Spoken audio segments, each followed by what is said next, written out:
When the United States tightened its grip on Latin America, deploying warships and stealth jets around Venezuela, Russia responded in a way that sent shivers through Washington by deploying the Tu-160 Blackjack, a supersonic strategic bomber with nuclear capabilities, right into America's backyard.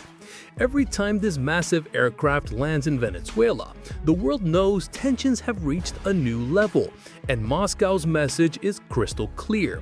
There is no place truly safe, not even for the United States.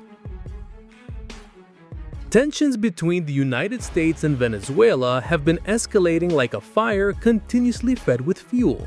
In this heated atmosphere, Russia once again plays its strategic card by deploying the Tu-160 bomber to the Caribbean. Yet, this bold move is nothing new. Since 2008, Moscow has repeatedly sent the Blackjack to Venezuela, not merely as a show of solidarity, but as a genuine threat to Washington.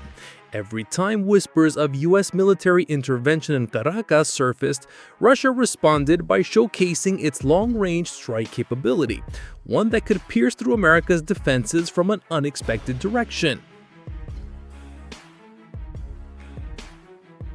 The first landing of the Tu-160 in Venezuela occurred on September 10, 2008, when two supersonic bombers touched down under the gaze of international media. At the time, Venezuela was led by Hugo Chávez, who dared to challenge Washington's dominance. For Russia, this was proof that even with its naval power diminished after the fall of the Soviet Union, it still possessed the ability to project power across continents. For Caracas, the Blackjack's presence was both a political and psychological shield amid worsening ties with the United States. 5 years later, in November 2013, Russia repeated the maneuver, but tensions peaked on December 10, 2018, when the Trump administration openly discussed potential military action to overthrow Nicolás Maduro.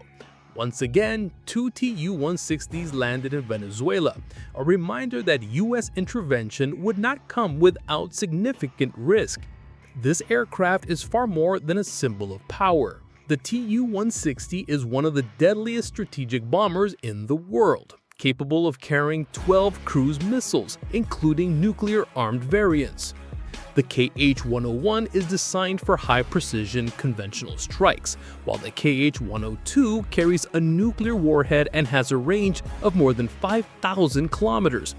This means that a single Blackjack flying out of Venezuela could strike almost the entire continental United States without ever leaving the Caribbean.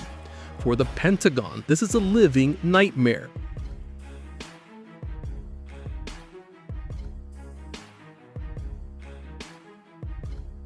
The United States has long been accustomed to threats from the Atlantic, the Pacific, or the Arctic, but the Blackjack opened a new front from the South, a region once thought of as America's own backyard.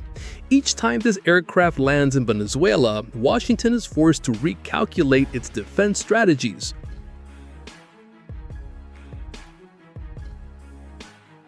In recent years, Washington has escalated its pressure on Caracas, offering large bounties for Maduro's capture, sending destroyers and nuclear submarines into the Caribbean, and deploying stealth F-35A jets to Puerto Rico.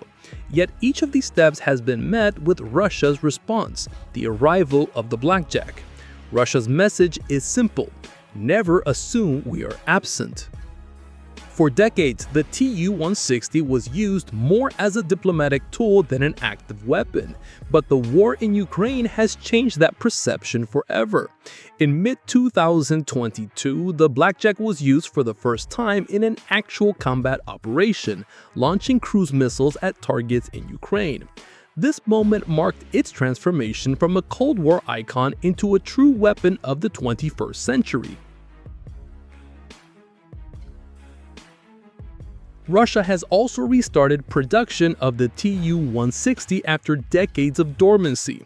The goal is to expand its fleet to 70 units, especially after several aging Tu-95 bombers were destroyed by Ukrainian strikes. With its naval power weakened since the Soviet Union's collapse, the Blackjack has become Moscow's spearhead for long-range power projection, filling a role once dominated by warships.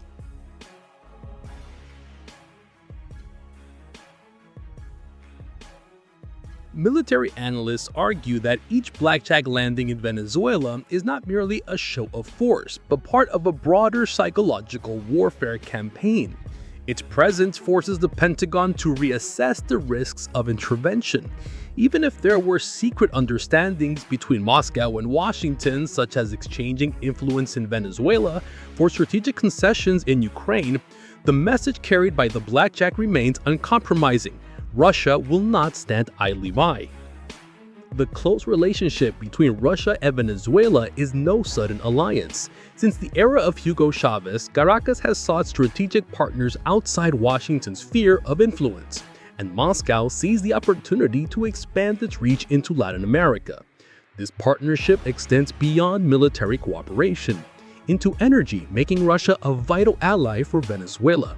For the Venezuelan people, the sight of the Blackjack soaring over their skies is a symbol that they are not alone. Every time a Tu-160 lands at Simón Bolívar International Airport, global media coverage intensifies. Some dismiss it as mere symbolism, while others are convinced it's part of Russia's deliberate strategy to disrupt U.S. dominance.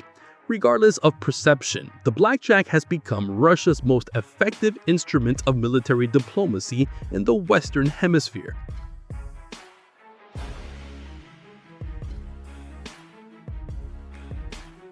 Looking ahead, if tensions continue to escalate, it is highly likely we will see more Blackjacks making appearances in the Caribbean skies. This aircraft is not just a machine of war, it is a moving message that Russia still has the power to make the United States feel unsafe on their own turf. As long as the Blackjack is in the air, Washington will always have to think twice before taking military action against Caracas. The story of the Blackjack in Venezuela is a vivid reflection of global geopolitics. Russia may no longer command a vast naval fleet like the Soviet era, but the Tu-160 proves that strategic power is not solely defined by aircraft carriers or overseas bases.